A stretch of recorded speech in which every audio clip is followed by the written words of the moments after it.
ਵਾਹਿਗੁਰੂ ਜੀ। ਰਾਗ ਸੂਰਠ।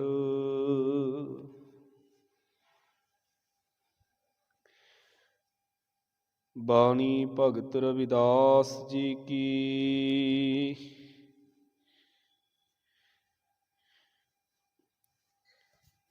ਇਕ ਓੰਕਾਰ ਸਤਿਗੁਰ ਪ੍ਰਸਾਦ। जब हम होते तब तू नाही, अब तू ही मैं नाही। अनल अगम जैसे लहर में उदध, जल केवल जल माही। जब हम होते तब तू नाही, अब तू ही मैं नाही।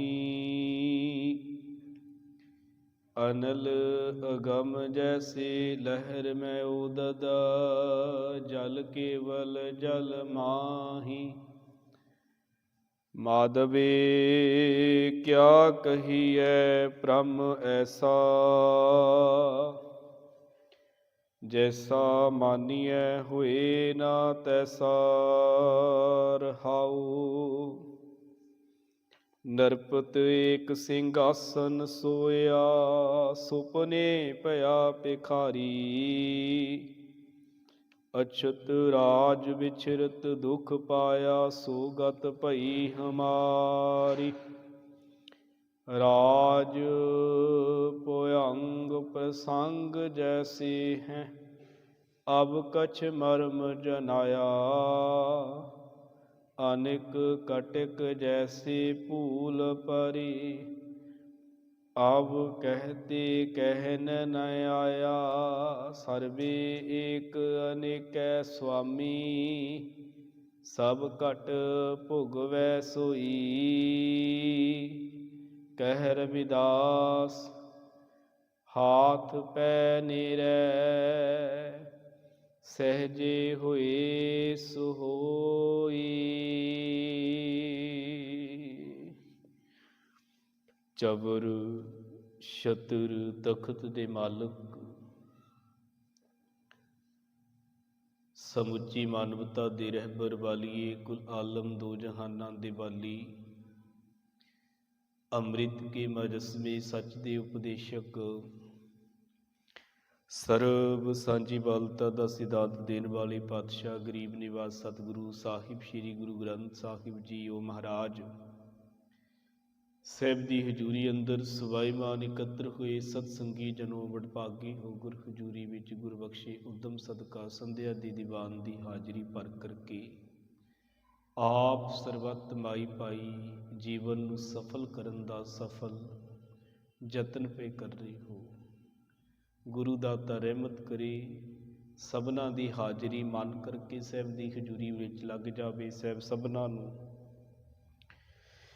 ਦਰ ਕਰਦੀ ਪ੍ਰੀਤ ਗੁਰਸਿੱਖੀ ਜੀਵਨ ਦੀ ਦਾਤ ਬਖਸ਼ ਕੇ ਨਿਵਾਜ ਦੇਵੇ। ਸਾਹਿਬ ਅੱਗੇ ਅਰਦਾਸ ਹੈ, ਆਓ ਕਲਯੁਗ ਮੈਂ ਕੀਰਤਨ ਪ੍ਰਧਾਨਾ।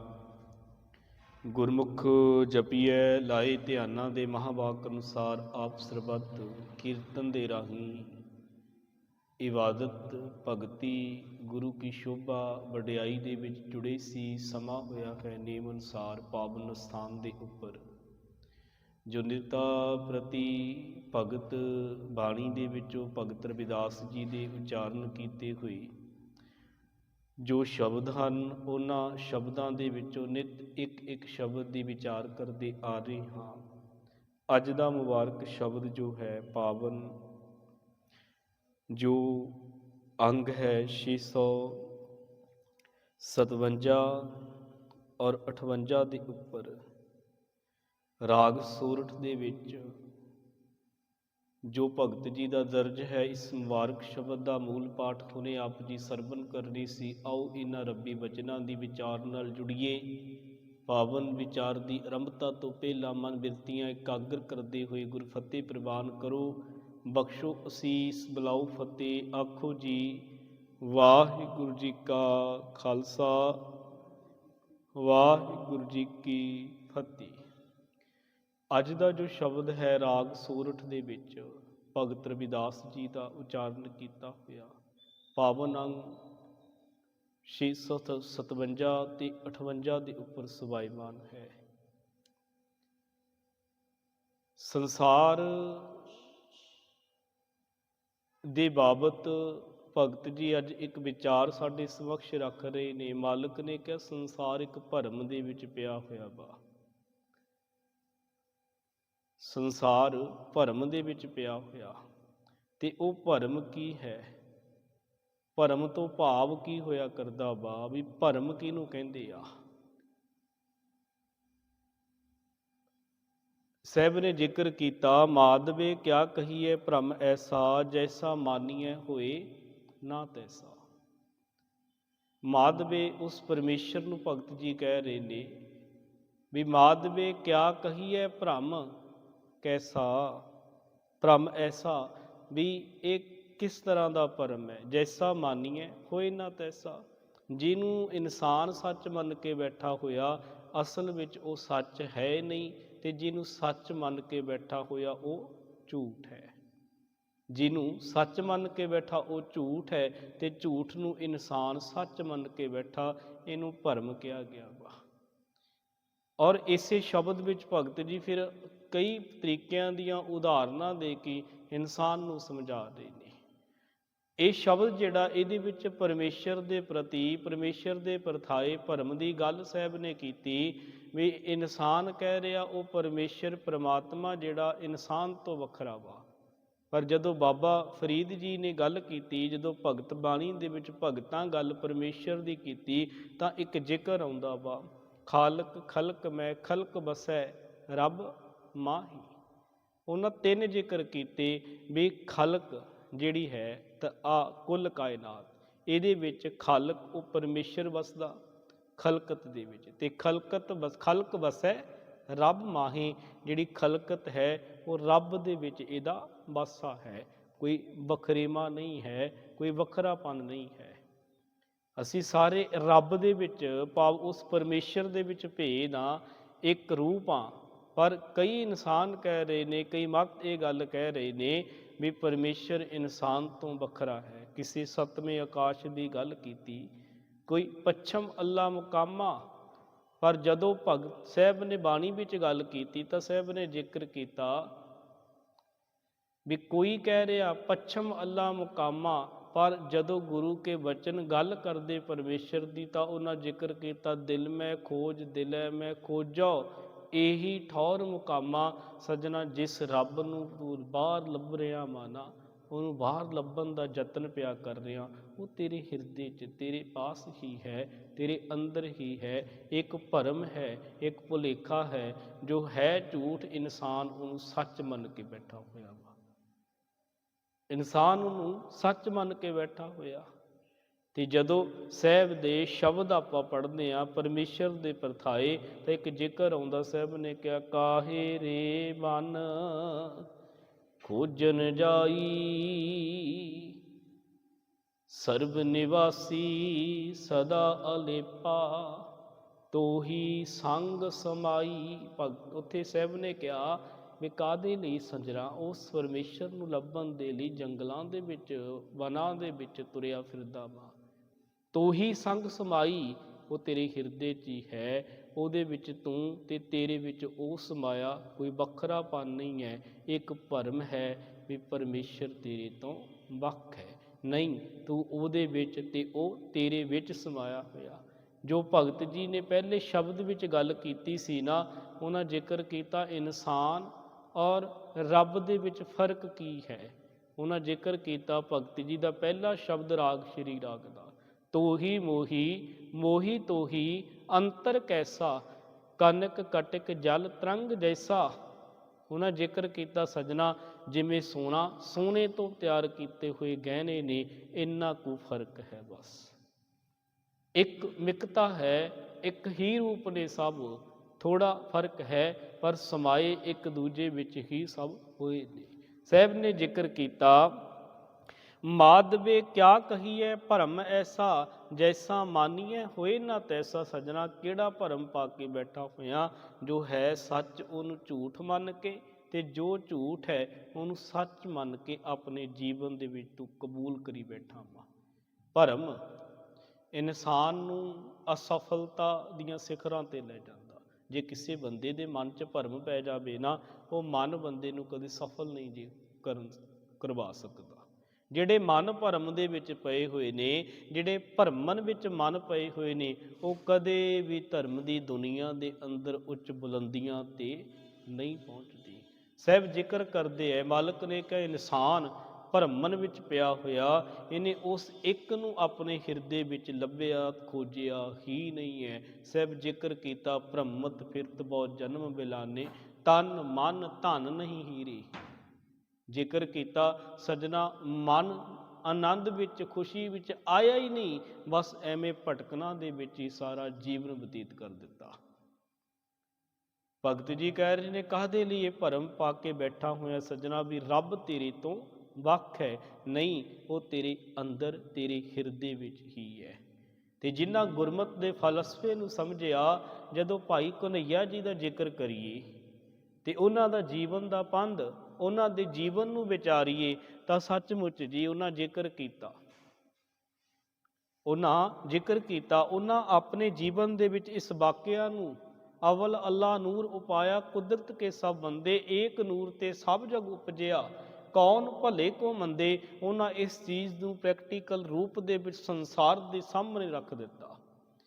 ਭਾਈ ਕਨ੍ਹਈਆ ਜੀ ਜਦੋਂ ਬੈਰੀਆਂ ਨੂੰ ਜਾ ਕੇ ਜਲ ਛਕਾਉਂਦੇ ਨੇ ਮਸ਼ਕ ਦੇ ਰਾਹੀਂ, ਤੇ ਸਾਹਿਬ ਦੇ ਪਾਸ ਉਹਨਾਂ ਦੀ ਸ਼ਿਕਾਇਤ ਪਹੁੰਚਦੀ ਹੈ, ਤੇ ਉਸ ਵਕਤ ਭਗਤ ਭਾਈ ਕਨ੍ਹਈਆ ਜੀ ਇਹ ਆਖਦੇ ਨੇ ਕਿ ਇਹ ਮੇਰੇ ਮਾਲਕ, ਮੈਨੂੰ ਉਹਨਾਂ ਵਿੱਚ ਤੇਰਾ ਰੂਪ ਦਿਖਿਆ, ਮੈਨੂੰ ਉਹਨਾਂ ਵਿੱਚ ਪਰਮੇਸ਼ਰ, ਮੈਨੂੰ ਉਹਨਾਂ ਵਿੱਚ ਰੱਬ ਦਿਖਿਆ, ਮੈਨੂੰ ਉਹਨਾਂ ਵਿੱਚੋਂ ਬੈਰੀ ਦਿਖੇ ਹੀ ਨਹੀਂ ਆ। ਉਹ ਸਾਰੇ ਤੇਰਾ ਰੂਪ ਹੀ ਨੇ, ਸਾਰੇ ਇੱਕ ਦਾ ਹੀ ਰੂਪ ਨੇ।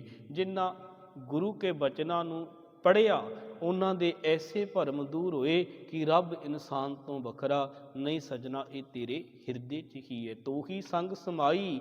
ਉਹਨਾਂ ਇੱਕ ਉਦਾਹਰਨ ਵੀ ਦਿੱਤੀ ਹੈ ਨਾ ਪਾਤਸ਼ਾਹ ਨੇ ਬਾਣੀ ਵਿੱਚ, ਪੂਹਪ ਮਦ ਜਿਉ ਵਾਸ ਵਸਤ ਹੈ, ਮੁਕਰ ਮਾਹੀ ਜੈਸੇ ਸਾਈ, ਤੈਸੇ ਹੀ ਹਰ ਵਸੈ ਨਿਰੰਤਰ, ਘਟ ਹੀ ਖੋਜੋ ਭਾਈ। ਸਾਹਿਬ ਨੇ ਕਿਹਾ ਸੱਜਣਾ, ਜਿਵੇਂ ਸ਼ੀਸ਼ੇ ਦੀ ਛਾਇਆ ਫੁੱਲ 'ਚ ਸੁਗੰਧੀ ਆ, ਐਵੇਂ ਤੇਰੇ ਵਿੱਚ ਉਹ ਸਰਵਰੇ ਕਾਇਨਾਤ ਦਾ ਰਹਿਬਰ, ਉਹ ਤੇਰੇ ਵਿੱਚ ਜਿਹੜਾ ਹੈ ਬੈਠਾ ਹੋਇਆ। ਜਿਵੇਂ ਸਾਹਿਬ ਆਖਦੇ ਨੇ, ਕੀਤਾ ਪਸਾਓ ਇੱਕੋ ਕਵਾਓ, ਤਿਸਤੇ ਹੋਏ ਲੱਖ ਦਰਿਆਓ।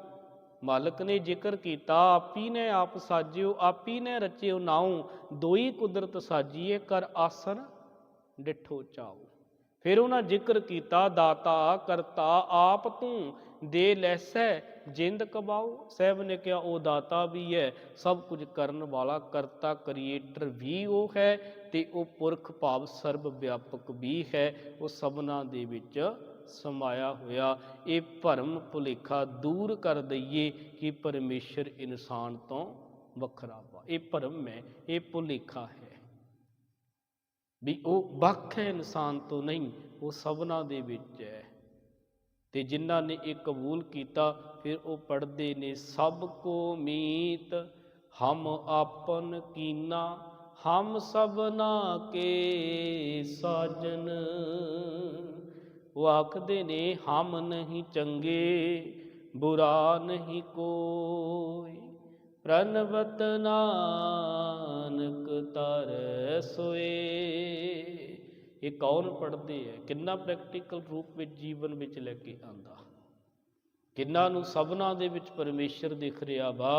ਜਿਨ੍ਹਾਂ ਦਾ ਭਰਮ ਗੁਰੂ ਦੂਰ ਕਰ ਦਵੇ, ਤੇ ਭਰਮ ਉਹ ਹੈ ਜੋ ਇਨਸਾਨ ਮੰਨੀ ਬੈਠਾ, ਪਰ ਉਹ ਹੈ ਝੂਠ, ਪਰ ਇਨਸਾਨ ਸੱਚ ਮੰਨ ਕੇ ਬੈਠਾ ਹੋਇਆ ਵਾ,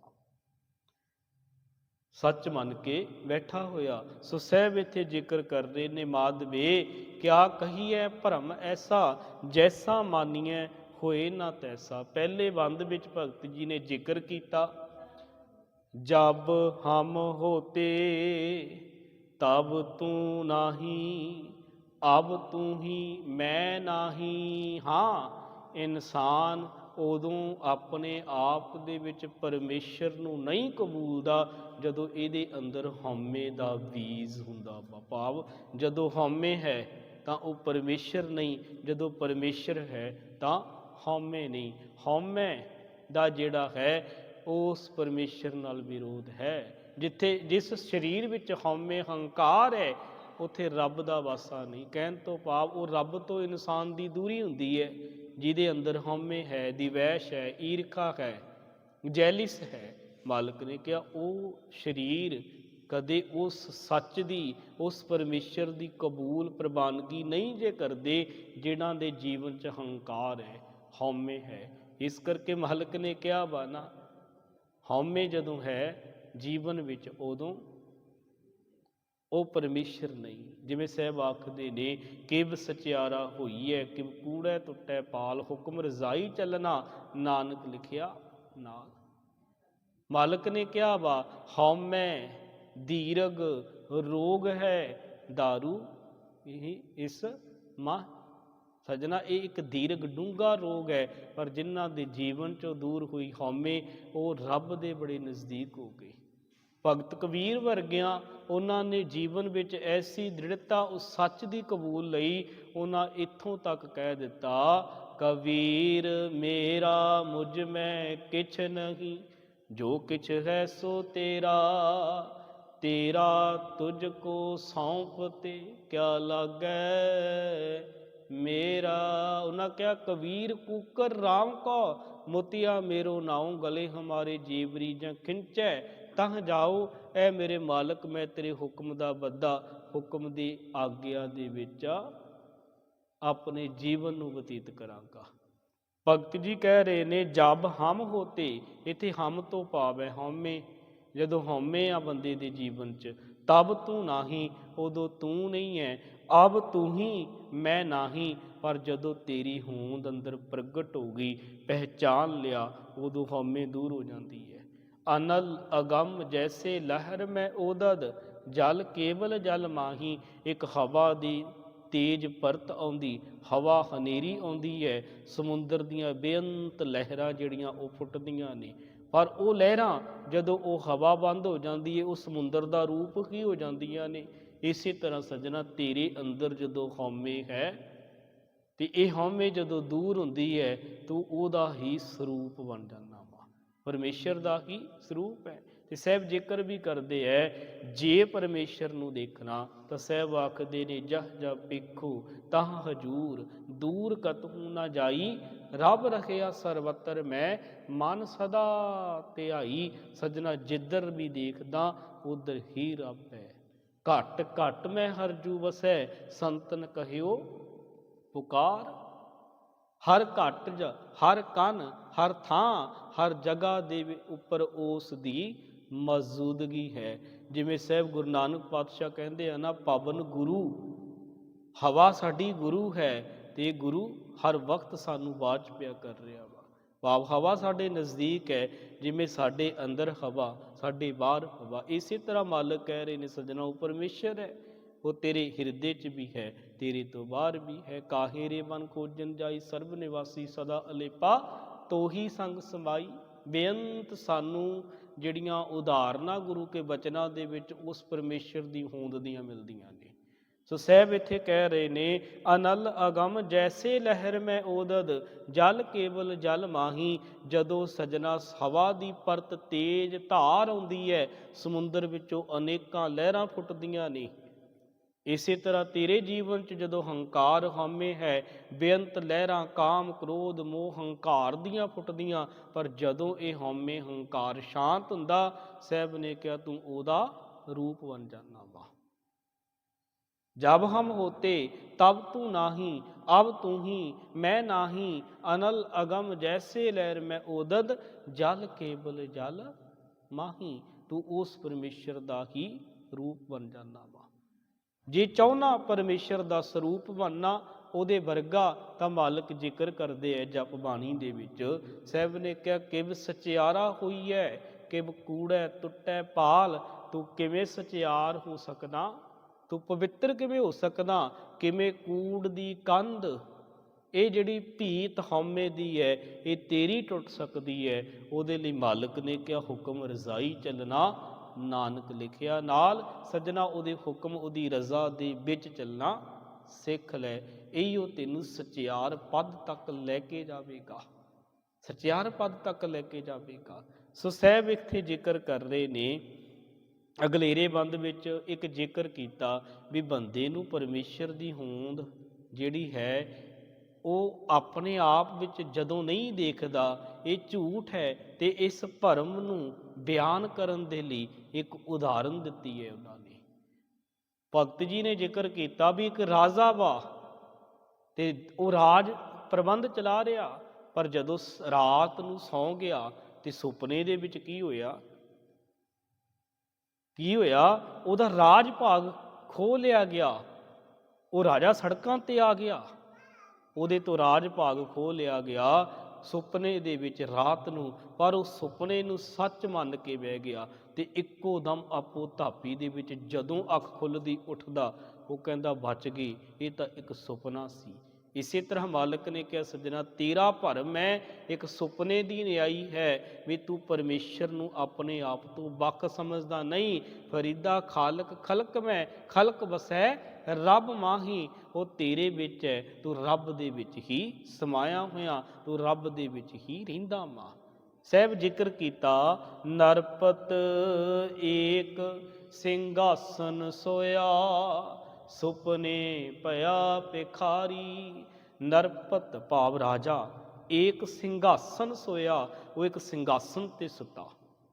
ਸੁਪਨੇ ਭਇਆ ਭਿਖਾਰੀ, ਉਹਨੂੰ ਰਾਤ ਨੂੰ ਸੁਪਨਾ ਆਇਆ, ਉਹ ਸੁਪਨੇ ਦੇ ਵਿੱਚ ਉਹ ਭਿਖਾਰੀਆਂ ਦੀ ਤਰ੍ਹਾਂ ਜੀਵਨ ਪਿਆ ਬਤੀਤ ਕਰ ਰਿਹਾ, ਭਿਖਾਰੀ ਬਣ ਗਿਆ। ਅਛਤ ਰਾਜ, ਉਹਦਾ ਜਿਹੜਾ ਕਾਇਮ ਰਾਜ ਸੀ, ਵਿਛਰਤ ਦੁੱਖ ਪਾਇਆ, ਉਹਦੇ ਤੋਂ ਉਹਦਾ ਵਿਛੋੜਾ ਹੋ ਗਿਆ, ਭਾਵ ਖੋਹ ਲਿਆ ਗਿਆ, ਛੀਨ ਲਿਆ ਗਿਆ।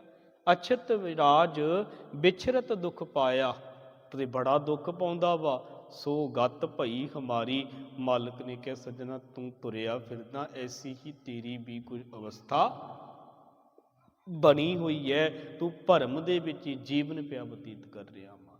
ਅਗਲੇਰੇ ਮੁਬਾਰਕ ਬਚਨਾਂ ਵਿੱਚ ਭਗਤ ਜੀ ਕਹਿ ਰਹੇ ਨੇ, ਉਹਨਾਂ ਜ਼ਿਕਰ ਕੀਤਾ, ਰਾਜ ਭੁਅੰਗ ਪ੍ਰਸੰਗ ਜੈਸੇ ਹੈ, ਅਬ ਕਛ ਮਰਮ ਜਨਾਇਆ। ਰਾਜ ਭਾਵ ਰੱਸੀ, ਭੁਅੰਗ ਭਾਵ ਸੱਪ, ਰੱਸੀ ਤੇ ਸੱਪ। ਰਾਜ ਭੁਅੰਗ ਪ੍ਰਸੰਗ ਜੈਸੇ ਹੈ, ਅਬ ਕਛ ਮਰਮ ਜਨਾਇਆ। ਅਨਿਕ ਕਟਿਕ ਜੈਸੇ ਭੂਲ ਪਰੈ, ਅਬ ਕਹਿਤੇ ਕਹਿਨ ਨਾ ਆਇਆ। ਭਗਤ ਜੀ ਫਿਰ ਇੱਕ ਰੱਸੀ ਦੀ ਉਦਾਹਰਨ ਦਿੰਦੇ ਆ ਸੱਜਣਾ, ਜਿਵੇਂ ਇੱਕ ਰੱਸੀ ਹਨੇਰੇ ਵਿੱਚ ਪਈ ਹੈ ਤੇ ਹਨੇਰੇ ਵਿੱਚ ਰੱਸੀ ਪਈ ਹੋਈ ਬੰਦੇ ਨੂੰ ਸੱਪ ਦਾ ਭੁਲੇਖਾ ਪਾ ਰਹੀ ਹੈ। ਬੰਦੇ ਦੇ ਹੱਥ ਵਿੱਚ ਨਾ ਲਾਲਟੈਨ ਹੈ ਤੇ ਨਾ ਸੋਟੀ ਹੈ ਵੀ ਉਹ ਜਾ ਕੇ ਉਹਨੂੰ ਮਾਰ ਦਵੇ। ਉਹ ਇੱਕੋ ਦਮ ਜਾਂਦਾ, ਲਾਲਟਨ ਲੈ ਕੇ ਆਉਂਦਾ, ਸੋਟੀ ਲੈ ਕੇ ਆਉਂਦਾ, ਉਹ ਉੱਥੇ ਦੀ ਉੱਥੇ ਹੀ ਪਈ ਹੈ। ਜਦੋਂ ਲਾਲਟਨ ਦੀ ਰੋਸ਼ਨੀ ਰੱਸੀ ਤੇ ਪਾਉਂਦਾ ਤੇ ਦੇਖਦਾ ਵੀ ਇਹ ਤਾਂ ਰੱਸੀ ਹੈ, ਉਹਨੂੰ ਸੱਪ ਦਾ ਭੁਲੇਖਾ ਪਿਆ। ਮਾਲਕ ਨੇ ਕਿਹਾ ਬਸ ਇਸੇ ਤਰ੍ਹਾਂ ਜ਼ਿੰਦਗੀ ਦੇ ਵਿੱਚ ਤੂੰ ਭਰਮ ਤੇ ਭੁਲੇਖਿਆਂ ਵਿੱਚ ਪਿਆ ਹੋਇਆ ਵਾ, ਭਰਮ 'ਚ ਪਿਆ ਹੋਇਆ ਵੀ ਉਹ ਪਰਮੇਸ਼ਰ ਦੀ ਸੱਤਾ ਤੇਰੇ ਤੋਂ ਵੱਖਰੀ ਹੈ। ਨਹੀਂ ਸੱਜਣਾ, ਉਹ ਤੇਰੇ ਹਿਰਦੇ 'ਚ ਹੈ, ਤੂੰ ਰੱਬ ਵਿੱਚ ਰਹਿ ਰਿਹਾ ਵਾ, ਤੂੰ ਉਹਦਾ ਹੀ ਰੂਪ ਹੈ, ਤੂੰ ਉਹਦੇ ਵਰਗਾ ਹੀ ਹੈ। ਮਾਲਕ ਨੇ ਜ਼ਿਕਰ ਕੀਤਾ, ਰਾਜ ਭੁਅੰਗ ਪ੍ਰਸੰਗ ਜੈਸੇ ਹੈ, ਅਬ ਕਛ ਮਰਮ ਜਨਾਇਆ। ਜਦੋਂ ਇਹ ਸੱਚਾਈ ਦਾ ਪਤਾ ਲੱਗਿਆ, ਫਿਰ ਇਹਨੂੰ ਪਤਾ ਲੱਗਿਆ ਵੀ ਅਸਲ ਵਿੱਚ ਸੱਚ ਹੈ ਕਿ ਮੈਂ ਐਵੇਂ ਆਪਣੇ ਆਪ ਨੂੰ ਉਸ ਪਰਮੇਸ਼ਰ ਤੋਂ ਵੱਖਰਾ ਸਮਝਦਾ ਰਿਹਾ। ਜਿਵੇਂ ਸਾਹਿਬ ਆਖਦੇ ਨੇ, ਪਰਮੇਸ਼ਰ ਦਾ ਸਰੂਪ ਬਿਆਨ ਕੀਤਾ ਨਾ ਗੁਰੂ ਨਾਨਕ ਸਾਹਿਬ ਵੀ ਕਰਦੇ ਆ, ਸਾਹਿਬ ਗੁਰੂ ਗੋਬਿੰਦ ਸਿੰਘ ਪਾਤਸ਼ਾਹ ਵੀ ਕਰਦੇ ਹੈ ਜੇਕਰ ਇੱਕ ਓੰਕਾਰ ਸਤਿਨਾਮ ਕਰਤਾ ਪੁਰਖ। ਇਹ ਪਰਮੇਸ਼ਰ ਦਾ ਸਰੂਪ ਤੇ ਉਹਦੇ ਗੁਣਾਂ ਦੀ ਗੱਲ ਹੈ।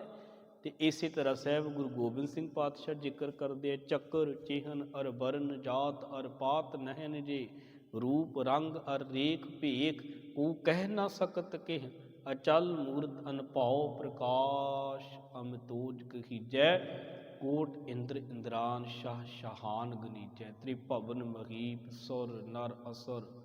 ਉਹ ਸਾਰਾ ਜ਼ਿਕਰ ਹੈ ਪਰਮੇਸ਼ਰ ਦੇ ਸਰੂਪ ਦਾ ਵੀ ਉਹਦਾ ਨਾ ਕੋਈ ਚਿੰਨ੍ਹ ਹੈ, ਨਾ ਕੋਈ ਚਿਹਰਾ ਹੈ, ਨਾ ਕੋਈ ਚੱਕਰ ਹੈ, ਨਾ ਬਾਹਾਂ ਦੇ ਉੱਪਰ ਚਿੰਨ੍ਹ ਹੈ ਕੋਈ, ਇਸ ਤਰ੍ਹਾਂ ਦਾ ਕੁਛ ਵੀ ਨਹੀਂ।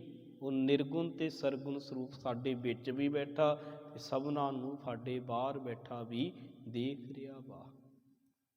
ਇੱਥੇ ਸਾਹਿਬ ਜ਼ਿਕਰ ਕੀਤਾ ਅਖੀਰ ਵਿੱਚ, ਅਨਿਕ ਕਟਕ ਜੈਸੇ ਭੂਲ ਪਰੇ ਅਬ ਕਹਿਤੇ ਕਹਿ ਨ ਆਇਆ, ਸਰਵੇ ਏਕ ਅਨੇਕੇ ਸੁਆਮੀ ਸਭ ਘਟ ਭੁਗਵੈ ਸੋਈ, ਕਹਿ ਰਵਿਦਾਸ ਹਾਥ ਪੈ ਨੇਰੈ ਸਹਿਜੇ ਹੋਏ ਸੋ ਹੋਈ। ਸਾਹਿਬ ਨੇ ਕਿਹਾ ਸਰਵੇ ਏਕ ਅਨੇਕੈ ਸੁਆਮੀ, ਉਹ ਇੱਕ ਹੀ ਅਨੇਕਤਾ ਹੈ, ਇਹ ਅਨੇਕਤਾ ਹੀ ਉਸ ਇੱਕ ਦਾ ਰੂਪ ਹੈ। ਭਾਵ ਇੱਕ ਤੋਂ ਅਨੇਕ ਅਤੇ ਅਨੇਕਾਂ ਤੋਂ ਇੱਕ ਦੀ ਪੈਦਾਇਸ਼ ਹੈ। ਭਾਵ ਇੱਕ ਜਾਹੂਰ, ਇੱਕ ਨੂਰ ਤੋਂ ਜਿਹੜਾ ਹੈ ਉਹ ਪਰਮੇਸ਼ਰ ਦੀ ਪੈਦਾਇਸ਼, ਪਰਮੇਸ਼ਰ ਨੇ ਸੰਸਾਰ ਦੀ ਪੈਦਾਇਸ਼ ਕੀਤੀ ਹੈ। ਸਾਹਿਬ ਆਖਿਆ ਸਰਵੈ ਏਕ ਅਨੇਕੈ ਸੁਆਮੀ, ਸਭ ਘਟ ਸਭਨਾ ਘਟਾਂ ਵਿੱਚ ਭੁਗਵੈ ਸੋਈ, ਉਹ ਭੁਗਤ ਰਿਹਾ, ਉਹ ਵਰਤ ਰਿਹਾ। ਕਹਿ ਰਵਿਦਾਸ ਹਾਥ ਪੈ ਨੇਰੈ ਸਹਿਜੇ ਹੋਏ ਸੋ ਹੋਈ। ਦੁਨਿਆਵੀ ਤੌਰ ਦੇ ਉੱਪਰ ਬੰਦੇ ਦੇ ਕਿਸੇ ਤਰ੍ਹਾਂ ਦੀ ਸੱਟ ਲੱਗ ਜਾਵੇ ਨਾ, ਸਭ ਤੋਂ ਪਹਿਲਾਂ ਬੰਦੇ ਦਾ ਹੱਥ ਪਹੁੰਚਦਾ ਵਾ ਉੱਥੇ। ਪਰ ਭਗਤ ਜੀ ਕਹਿ ਰਹੇ ਨੇ ਜਿਵੇਂ ਉਹ ਹੱਥ ਤੇਰੇ ਉਸ ਸੱਟ ਵਾਲੀ ਜਗ੍ਹਾ ਤੇ ਨਜ਼ਦੀਕ ਉਸੇ ਵਕਤ ਪਹੁੰਚ ਜਾਂਦਾ ਵਾ ਨਾ, ਇਸੇ ਤਰ੍ਹਾਂ ਉਹ ਪਰਮੇਸ਼ਰ ਤੇਰੇ ਹੱਥ ਤੋਂ ਵੀ ਤੇਰੇ ਨਜ਼ਦੀਕ ਹੈ। ਉਹਨੂੰ ਆਪਣੇ ਆਪ ਤੋਂ ਵੱਖਰਾ, ਆਪਣੇ ਆਪ ਤੋਂ ਦੂਰ ਨਾ ਸਮਝ, ਉਹ ਤੇਰੇ ਨਜ਼ਦੀਕ ਹੈ। ਤੇ ਮਾਲਕ ਕਹਿੰਦੇ ਆ ਜਿੱਧਰ ਵੀ ਦੇਖੇ ਤੈਨੂੰ ਰੱਬ ਦਿਖੇ, ਪਰਮੇਸ਼ਰ ਦਿਖੇ, ਸਭਨਾਂ ਵਿੱਚ ਦੇਖ, ਉਹ ਸਭਨਾਂ ਵਿੱਚ ਰਮਿਆ ਹੋਇਆ, ਤੇਰੇ ਵਿੱਚ ਵੀ ਰਮਿਆ ਹੋਇਆ, ਉਹ ਕੁੱਲ ਕਾਇਨਾਤ ਦੇ ਵਿੱਚ ਰਮਿਆ ਹੋਇਆ ਵਾ। ਉਹ ਇਸ ਕੁੱਲ ਕਾਇਨਾਤ ਤੋਂ ਵੱਖਰਾ ਨਹੀਂ ਹੈ। ਸੰਸਾਰ ਨੂੰ ਜਦੋਂ ਕਿਹਾ ਇਹ ਵੀ ਰੱਬ ਦਾ ਘਰ, ਇਹ ਹਰੀ ਦਾ ਬਾਗ ਕਹਿ ਕੇ ਸੰਬੋਧਨ ਕੀਤਾ। ਹਰ ਕਾ ਬਾਗਰਾ ਨਾਚੈ ਪਿੰਦੀ ਮੈਂ ਸਾਗਰਾ ਕਿਹਾ ਬਾਣੀ ਵਿੱਚ। ਸਾਹਿਬ ਨੇ ਇੱਥੋਂ ਤੱਕ ਕਿਹਾ ਇਹ ਜੱਗ ਸੱਚੇ ਕੀ ਹੈ ਕੋਠੜੀ, ਸੱਚੇ ਕਾ ਵਿੱਚ ਵਾਸ। ਇਹ ਉਹ ਸੱਚੇ ਦੀ ਕੋਠੀ ਹੈ ਸੱਜਣਾ, ਇਹਦੇ ਵਿੱਚ ਉਹ ਸੱਚੇ ਦਾ ਵਾਸ ਹੈ। ਉਹ ਤੇਰੇ ਵਿੱਚ ਵੀ ਹੈ, ਉਹ ਮੇਰੇ ਵਿੱਚ ਵੀ ਹੈ। ਭਾਵ ਉਹਦੀ ਭਿੰਨਤਾ ਨਹੀਂ, ਉਹ ਸਭਨਾਂ ਦੇ ਵਿੱਚ ਰਮਿਆ ਹੋਇਆ ਰਵੰਤ, ਭਾਵ ਰਮਿਆ ਹੋਇਆ ਸਰਬ ਵਿਆਪਕ ਹੈ। ਇਸ ਕਰਕੇ ਮਾਲਕ ਆਖਦੇ ਨੇ ਇੱਕ ਓੰਕਾਰ, ਉਹ ਇੱਕ ਹੈ, ਸਰਬ ਵਿਆਪਕ ਹੈ। ਉਹਦੀ ਰੌਂ ਲਗਾਤਾਰ ਜਿਹੜੀ ਸਭਨਾਂ ਵਿੱਚ ਚੱਲ ਰਹੀ ਹੈ, ਵਰਤ ਰਹੀ ਹੈ, ਉਹ ਵੱਖਰਾ ਨਹੀਂ ਹੈ ਸੱਜਣਾ। ਤੇਰੇ ਵਿੱਚ ਵੀ ਹੈ, ਤੇਰੇ ਸਾਹਮਣੇ ਵਾਲੇ ਵਿੱਚ ਵੀ ਹੈ। ਸੋ ਭਗਤ ਜੀ ਅਖੀਰ ਵਿੱਚ ਕਿਹਾ, ਭਗਤ ਜੀ ਨੇ ਇਹ ਜ਼ਿਕਰ ਕੀਤਾ ਕਹਿ ਰਵਿਦਾਸ ਹਾਥ ਪੈ ਨੇਰੈ ਸਹਿਜੇ ਹੋਏ ਸੋ ਹੋਈ। ਜਿਵੇਂ ਹੱਥ ਤੇਰੇ ਨਜ਼ਦੀਕ ਹੈ, ਇਸੇ ਤਰ੍ਹਾਂ ਉਹ ਪਰਮੇਸ਼ਰ ਤੇਰੇ ਹਰ ਵਕਤ ਨਜ਼ਦੀਕ, ਤੈਨੂੰ ਹਰ ਵਕਤ ਦੇਖ ਰਿਹਾ, ਤੈਨੂੰ ਹਰ ਵਕਤ ਬਾਤ ਕਰ ਰਿਹਾ, ਤੇਰੇ ਕਰਮਾਂ ਨੂੰ ਦੇਖ ਰਿਹਾ। ਇਸ ਕਰਕੇ ਮਾਲਕ ਨੇ ਕਿਹਾ ਉਹਨੂੰ ਸਦਾ ਚੇਤੇ ਰੱਖ, ਭਰਮ 'ਚ ਨਾ ਜਿਉਂ, ਉਹਨੂੰ ਯਾਦ ਰੱਖ। ਜਿੰਨਾ ਯਾਦ ਰੱਖਿਆ ਉਹਨਾਂ ਪਾ ਲਿਆ, ਜਿੰਨਾ ਪਰਮੇਸ਼ਰ ਨੂੰ ਭੁਲਾ ਦਿੱਤਾ। ਫਿਰ ਮਾਲਕ ਕਹਿੰਦੇ ਆ ਪਰਮੇਸ਼ਰ ਤੇ ਭੁੱਲਿਆ ਵਿਆਪਨ ਸਭੇ ਰੋਗ, ਬੇਮੁਖ ਹੋਏ ਰਾਮ ਤੇ ਲੱਗਨ ਜਨਮ ਵਿਜੋਗ। ਜੇ ਭੁੱਲ ਕੇ ਜੀਵਨ ਬਤੀਤ ਕਰੇਗਾ ਬੇਅੰਤ ਰੋਗ ਲੱਗਣਗੇ ਸੱਜਣਾ। ਜੇ ਚੇਤੇ ਕਰੇਗਾ ਇਹਨਾਂ ਤੋਂ ਦੂਰ ਹੋਵੇਗਾ। ਤੇ ਮਾਲਕ ਨੇ ਕਿਹਾ ਜੀਵਨ ਉਦੋਂ ਵਿਜੋਗ ਵਿੱਚ ਹੈ ਜਦੋਂ ਰੱਬ ਦੀ ਯਾਦ ਹਿਰਦੇ 'ਚ ਨਹੀਂ ਹੈ। ਜੀਓ ਤਪਤ ਹੈ ਬਾਰੋ ਬਾਰ, ਤਪ ਤਪ ਖਪੈ ਬਹੁਤ ਬੇਕਾਰ। ਮਾਲਕ ਕਹਿੰਦੇ ਆ ਜੈ ਤਨ ਬਾਣੀ ਵਿਸਰ ਜਾਏ, ਜਿਉਂ ਪੱਕਾ ਰੋਗੀ ਬਿਲ ਲਾਏ। ਸੋ ਭਗਤ ਜੀ ਇਹਨਾਂ ਰੱਬੀ ਬਚਨਾਂ 'ਚ ਸਾਨੂੰ ਸਮਝਾ ਰਹੇ ਨੇ ਵੀ ਸੱਜਣਾ ਇਹ ਭਰਮ 'ਚ ਨਾ ਪੈ ਕਿ ਰੱਬ ਤੇਰੇ ਤੋਂ ਵੱਖ ਹੈ। ਨਹੀਂ, ਉਹ ਤੇਰੇ ਅੰਦਰ, ਤੇਰੇ ਹਿਰਦੇ 'ਚ, ਤੂੰ ਉਹਦੇ 'ਚ, ਉਹ ਤੇਰੇ 'ਚ ਸਮਾਇਆ। ਤੂੰ ਹੀ ਮੋਹੀ, ਮੋਹੀ ਤੂੰ ਹੀ ਅੰਤਰ ਕੈਸਾ। ਹਾਂ, ਆਪਣੀ ਹਉਮੈ ਦੀ ਭੀਤ ਕੰਧ ਜਿਹੜੀ ਹੈ ਇਹਨੂੰ ਤੋੜ ਲੈ, ਤੇਰੀ ਹਉਮੈ ਹੀ ਤੇਰਾ ਉਹਦੇ ਨਾਲ ਮਿਲਾਪ ਨਹੀਂ ਜੇ ਹੋਣ ਦਿੰਦੀ। ਹਉਮੈ ਹੰਕਾਰ ਦੂਰ ਕਰ ਤੇ ਕਹਿ ਮੇਰਾ ਮੁਝ ਮੈਂ ਕਿਛ ਨਹੀਂ, ਜੋ ਕਿਛ ਹੈ ਸੋ ਤੇਰਾ, ਤੇਰਾ ਤੁਝ ਕੋ ਸੌਂਪ ਤੇ ਕਿਆ ਲਾਗੈ ਮੇਰਾ। ਜਿਸ ਦਿਨ ਐਸੀ ਭਾਵਨਾ ਨਾਲ ਗੁਰੂ ਅੱਗੇ ਅਰਦਾਸ ਕੀਤੀ, ਜੀਵਨ ਸੁਖੀ ਸੁਖੇਲਾ ਆਨੰਦਮਈ ਹੋਵੇਗਾ। ਸਾਡੇ ਲੋਕ ਸੁਖੀਏ ਪਰ ਲੋਕ ਸੁਖੇਲੇ, ਨਾਨਕ ਹਰ ਪ੍ਰਭ ਆਪੇ ਮੇਲੇ ਹੋਣਗੇ। ਗੁਰੂ ਕਿਰਪਾ ਕਰੀ। ਰੱਬੀ ਵਚਨ ਵਿਚਾਰਦਿਆਂ ਹੋਈਆਂ ਬੇਨ ਭੁੱਲਾਂ ਦੀ ਮਾਫੀ, ਖੀਰ ਬਖਸ਼ੋ ਅਸੀਸ, ਬੁਲਾਓ ਫਤਿਹ, ਆਖੋ ਜੀ ਵਾਹਿਗੁਰੂ ਜੀ ਕਾ ਖਾਲਸਾ, ਵਾਹਿਗੁਰੂ ਜੀ ਕੀ ਫਤਿਹ।